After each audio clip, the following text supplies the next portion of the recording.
We all know that Colorado's offense and defense are both struggling, but what exactly is the problem? We're going to talk to one of the best data crunchers in college football.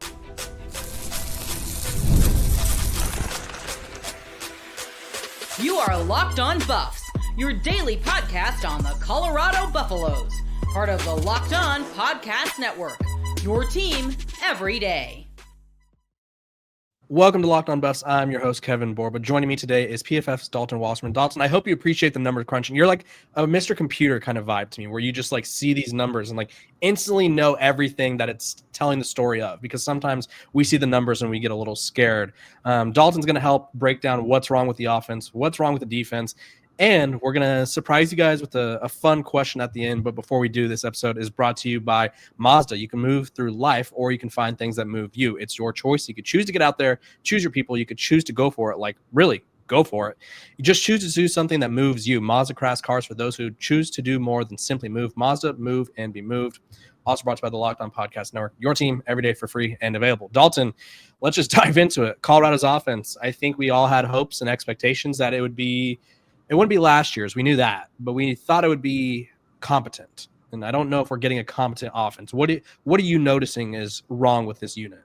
So, I don't know that a lack of competence is necessarily, to me, the two things that stick out are a lack of identity, first and foremost. I always thought the X factor for Colorado coming into this season was going to be, which quarterback were they going to go with, right? Is it going to be Kaidon Salter? Was it going to be Julian Lewis, the freshman? Or was it going to be, obviously we saw one game of Ryan Staub that didn't go well, but what kind of offense did they want to run? Because Kaidon Salter is the exact opposite of Shedeur Sanders. He's a deep passer. He's a guy who came from a heavy run system at Liberty, a heavy play action system, very different from what Colorado ran before. So Pat Shumur and the identity of the offense was going to be an X factor. And it feels like 5 games in, they still haven't found that. And then I think it's consistency more so than competence. We have seen at times that they look good. I watched these, when I watched on last Saturday, the first 2 drives against BYU, I said, oh, that's it. That's it right there. The play calling, the run game, the RPOs, the read options. There it is. This is Kaidon Salter's offense. And then after the first 2 drives, it just fizzled. And it went right back to what we've been seeing the first 4 games when they've been struggling to really figure out what they want to be. So I think the lack of A, identity, and B, consistency, those are the 2 things that are kind of conspiring right now to put this Colorado offense in the mud. Yeah, and there's a number that I wanted you to quantify for us, because and whoever would have ever thought Colorado leads college football, their offensive line does, in time to throw, right? Meaning the offensive line is giving Kaidon Salter the best pocket in college football, or one of the best pockets in college football, and obviously he's not delivering. So what does that mean to you? Like, what are you seeing there? Oh, it tells me. I mean, look, Kaidon Salter, as the athlete and dual threat guy that he is, he's always been one of the longest average time to throw guys. He likes to extend plays. You guys have seen he likes to break the pocket. But the fact that this Colorado team, and Jordan Seaton especially specifically, but the fact that this Colorado team for us right now is 4th in the nation in pass blocking grade. Think about what we were begging for the last 2 years. Just giving us competent pass. I think we said 50, me and you, last year. We said just 50th would be fine. Honestly, and this year they're 4th. If they had this year's pass protection on last year's team, they might not have lost a game. Honestly, with the way Shedeur was throwing the ball. And look, Shedeur wasn't always the easiest quarterback to block for with the way he liked to extend. But Salter, it's an even greater, bit like that, where it's, wow, this guy likes to get outside the pocket all of the time. And yet Jordan Seaton and these guys up front, they've been fantastic. It's such an inverse from what we've seen the last 2 years, where I'll be honest with you, the offensive line has been the best part of this team so far. And they just haven't been able to put together that identity behind. And I think that's what makes it even more frustrating for Kaidon Salter, for Pat Shumur, for this offensive operation is you have the guys to block this year. You have them. They're right there. And teams with this good offensive lines, they're usually not bad on offense like they are right now. Yeah, and I think a lot of it comes down to play calling, and you kind of hit on this earlier. It's like they saw what works for Kaidon Salter, and they're like, we're just going to do our thing. And I think that's probably part of the identity issues too. But one of the things that stood out to me before the season was Kaidon Salter's PFF grade when it came to play action. It was among the best in college football, if not the best, in terms of quarterback performances. Do you think they need to just sort of scrap the offense and just be like, okay, these are the hits for us this year? Or are they just going to keep trying to force a square peg into a circle hole? I mean, to be honest with you, yes, because I think we've seen at times with this team, the most successful drives they've had on offense this year have been when they run the football, right? When we've seen Micah Welsh and Kalen Taylor and now Draylon Miller in the backfield playing running back full-time and Salter with his legs, that's when it's been the most successful. And I think that's why they're having a hard time embracing it, because they haven't done this before. And to be honest with you, to be doing it now is not the right way to do it. This should have been done when you first got Kaidon Salter in there to transfer from Liberty. That should have been the idea. Is okay, Julian Lewis is waiting in the wings. We'll go back to our old Shedeur offense, next year whenever he comes in. But with Kaidon Salter, completely different type of quarterback. I think what the staff should have done is just go, hey, just sit down with Kaidon and go, hey, we're going to watch your last 2 years of Liberty tape. Keep in mind, Liberty 2 years ago with Salter as a quarterback made a New Year's Six Bowl. Yes, they got whacked by Oregon in that game, but they made a New Year's Six Bowl. They were the best group of 5 team in the country because they could run the ball and they really centered the offense around Salter's talents. I have not seen Colorado fully do that yet. In spurts, sure. I thought they might have fixed it the first 2 drives of the BYU game when they went up 14-0. But again, the entire offense, you got to add layers to it. You got to do it for 60 minutes each week. They just haven't done that yet. So finding that identity is something that should have been done a lot sooner. Yeah, and there's another number I wanted to sort of throw out here. So this is from Parker Fleming over at Stats of War.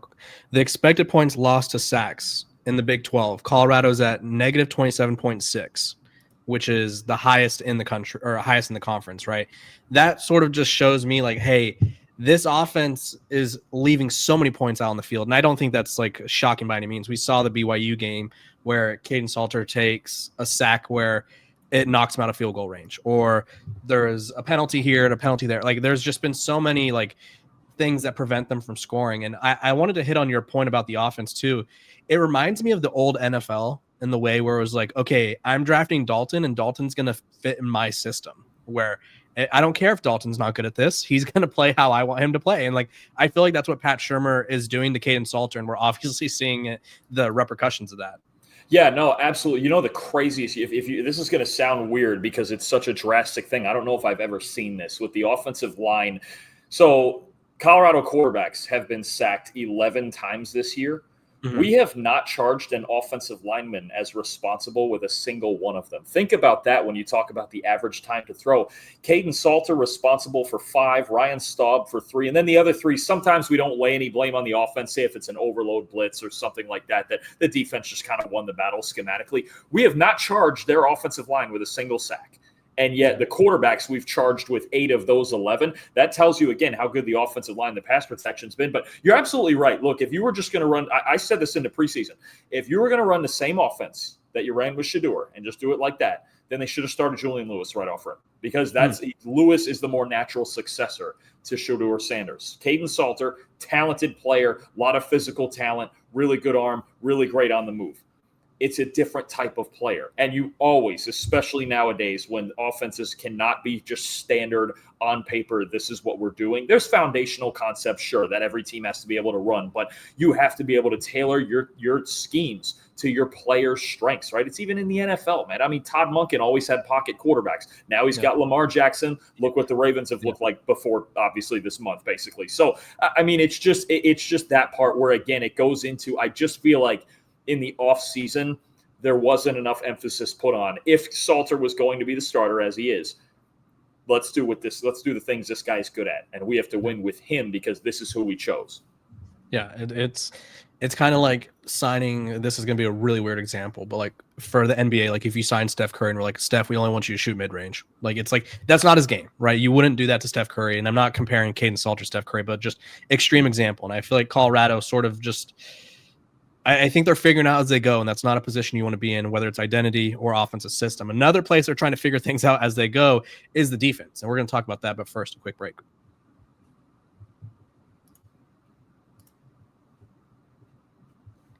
This episode of Locked On Buffs is brought to you by DoorDash. It's almost the weekend, so it's time to look back and crown this week's MVP on Who Delivered, powered by DoorDash. Just like you can win every Saturday with DoorDash Streaks, saving more every time you order. These players delivered when it mattered most. Let's break it down. For Colorado, I think you have to go with Draylon Miller. He delivered in a big way. Uses a Wildcat quarterback for the first time of his career. Comes up with his rushing touchdown. He also had a receiving touchdown out of the backfield. Colorado found the secret sauce. Whether or not they're going to continue to use it, that's a discussion for a different day. And just like Draylon Miller delivered for the Buffs, DoorDash delivers your Saturdays with DoorDash Streaks. You save every Saturday you order, stack it up all season, and you could save up to $250, including $100 in DoorDash credits. Order this Saturday. Keep the streak alive. Fuel your game day only with DoorDash. Terms apply. Promo period through November 18th.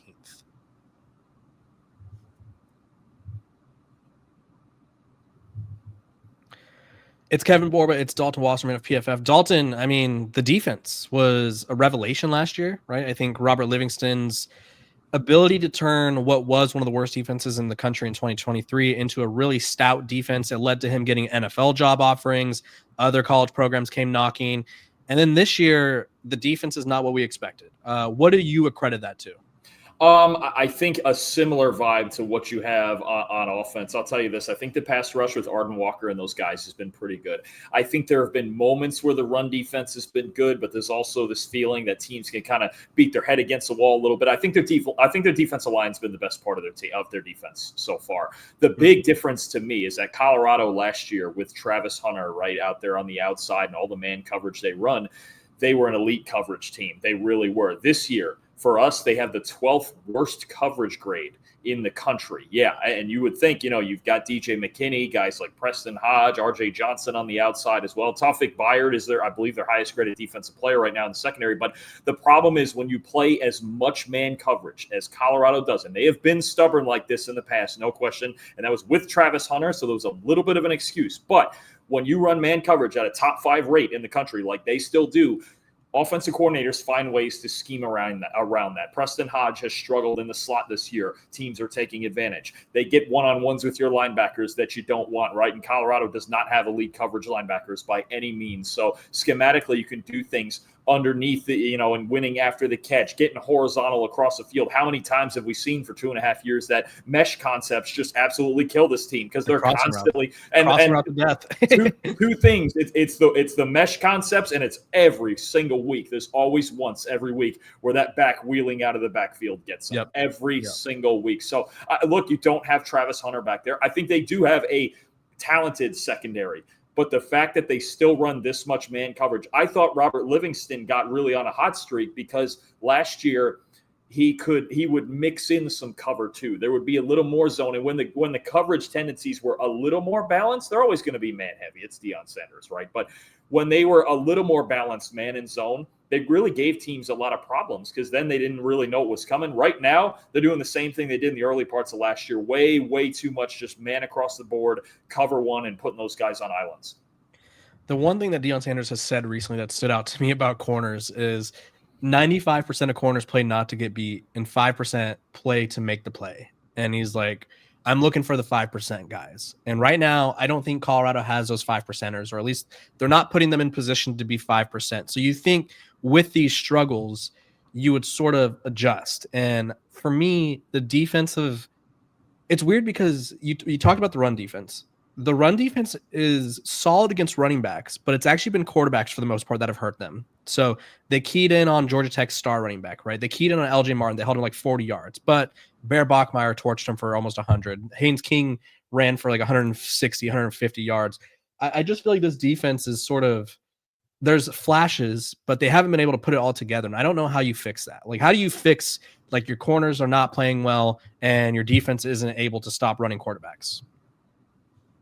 Look, this has been a problem. I think it's especially for their style of defense and the way that sometimes the numbers games, they don't always match up in the fronts with numbers. They really rely on the front six to defend the run. And, a guy like Preston Hodge, you don't necessarily have a slot corner that's a great run defender either. That's usually your 7th guy in the box, right? So that's one, is just fitting it up. I think there's a lot of time, I even noticed in that Georgia Tech game, it's not like they were missing tackles left and right. They just weren't fitting it up right. And at the second level, the linebackers were struggling to get where they needed to be. As far as quarterback run goes, I think it's the same theme where A, it changes the numbers, and B, quarterbacks are going to run on you when you run a ton of man coverage, whether it's as a scrambler or it's as just, getting behind the tailback and using that as a lead blocker and in just the traditional quarterback run game, because you've got to account for everybody. If you're in man-to-man, that's who those guys are locked in on. That's who their eyes are locked in on. So that's always been a problem as well as quarterback run game. Teams with mobile quarterbacks have always given them fits, and I still think that just comes with the structure of the defense. It's not that,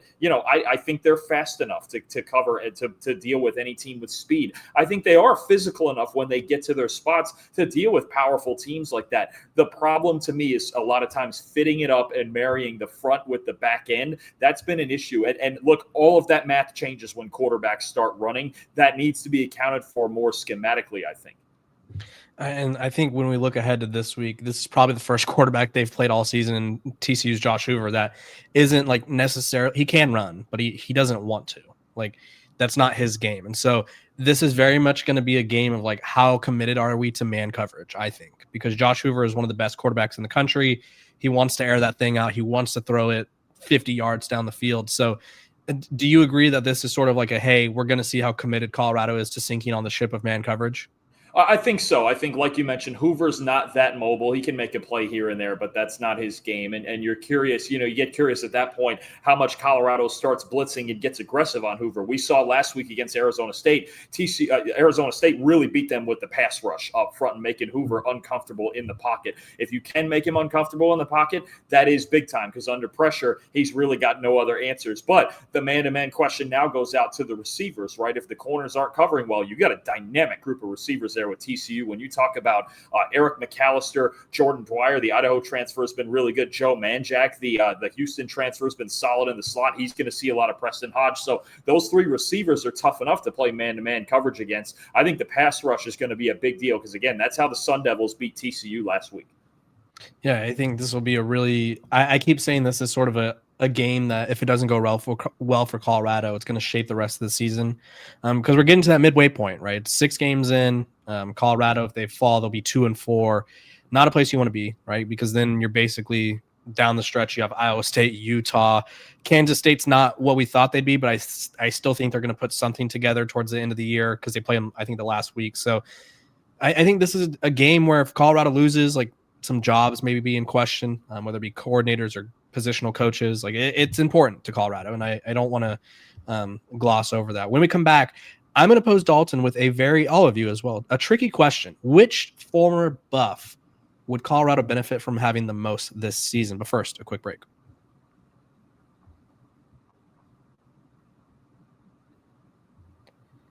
This episode of Locked on Buffs is brought to you by our sponsors over at Peloton.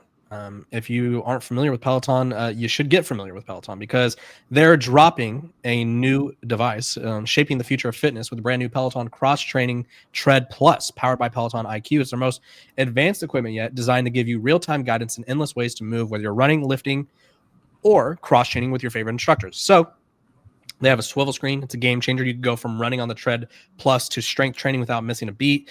They offer personalized classes with recommendations to keep you engaged. You get workouts tailored to your vibe and your energy level each week. So let yourself run, lift, flex, and push forward. Explore the new Peloton cross-training Tread Plus today at onepeloton.com.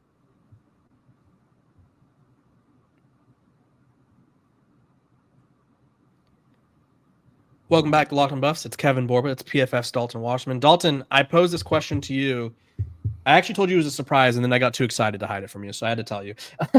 But there are so many what-ifs around college football. It's like, oh, what if Kaidon Salter was playing at the Fiesta Bowl season level, right? What if, I don't know, like what if this guy didn't leave? What if this happened?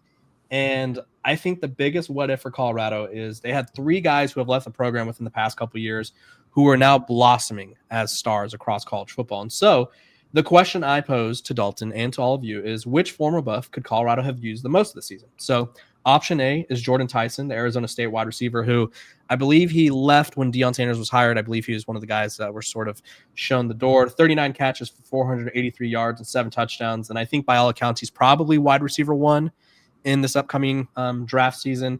Cormani McClain, 82.4 coverage grade, number 9 amongst all corners eligible in terms of snaps, and he has a pick. He's at Florida. Didn't really work out at Colorado. He sort of was young and immature. He talked about his maturity today, actually, and just said he's different now. And I mean, Colorado just wasn't able to get that out of him. And then last but not least, probably the toughest loss of the offseason for the Buffs was Colton Hood, 81.2 coverage grade, number 15 among all corners, and a pick 6. So Dalton, if you were able to just like go back in time and fix one of these for Colorado, what would it be?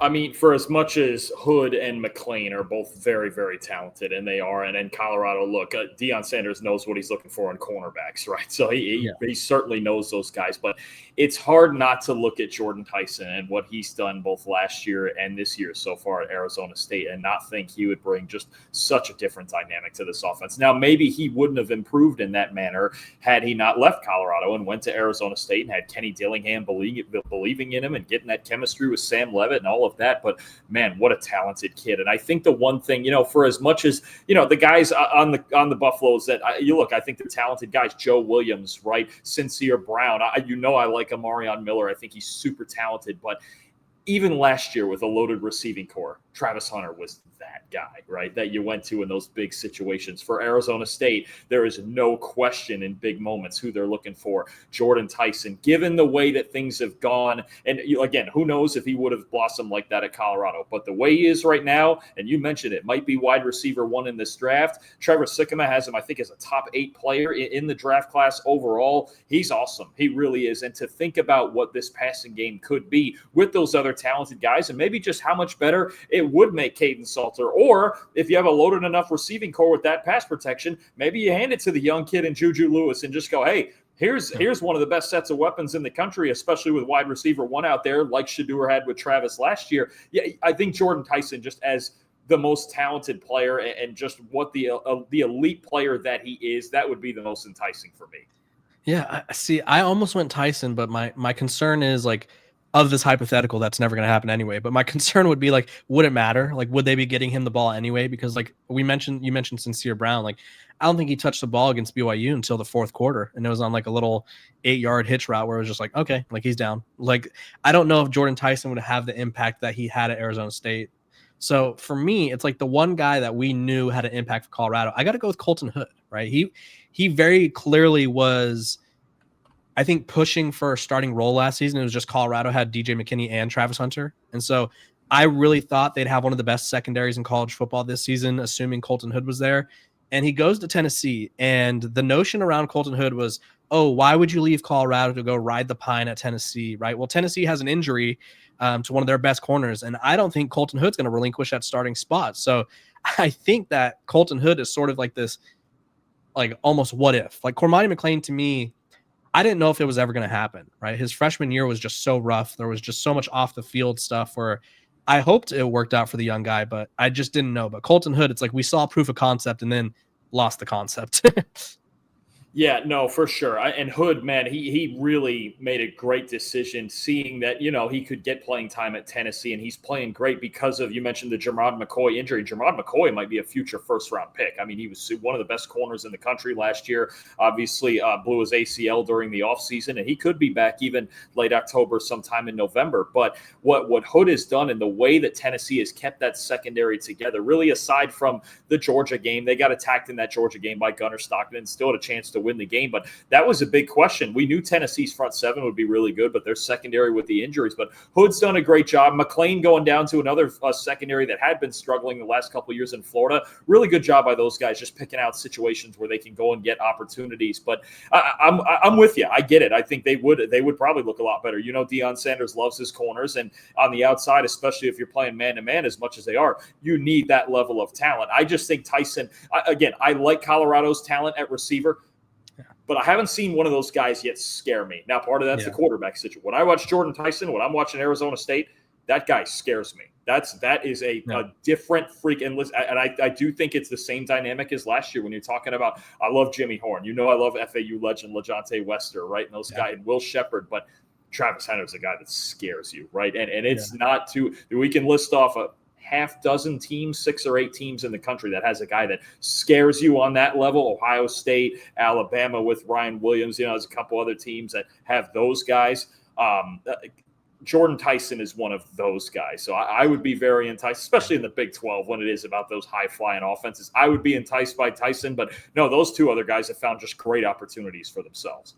Yeah, and the thing about Jordyn Tyson too is like maybe it does take the offense to another level, right? Maybe Omarion Miller or Draylon Miller, whoever, wasn't ready to be the guy. Like Omarion Miller made his best impact and it was like, oh shoot, like who is this guy? Like who is this guy coming in and rattling off 160 yards on a random Saturday night against USC or whatever, right? Like so maybe I think it's a tough decision, right? I think if given like the opportunity to look into the future, Colorado probably would have kept all of them. Be like, hey, no, actually, we can make it work out here. But that's the thing about life. It doesn't always go your way. Dalton, I appreciate you hopping on. Tell the people where they can find you, what you're working on over there. Absolutely. A PFF college football show on YouTube. Myself and Max Chadwick, we actually have a mock draft coming up this week, the first one we've done in several months. So it's we're never too early. Gonna take our first crack at a mock draft in season here. We try to do that once a month. And then for this week, we've got 9 game previews up right now, including Miami, Florida State, Alabama, Vandy. I know we got some flack for not doing Colorado, TCU, but we had a heavy week last week. We had 9 more games to do this week. So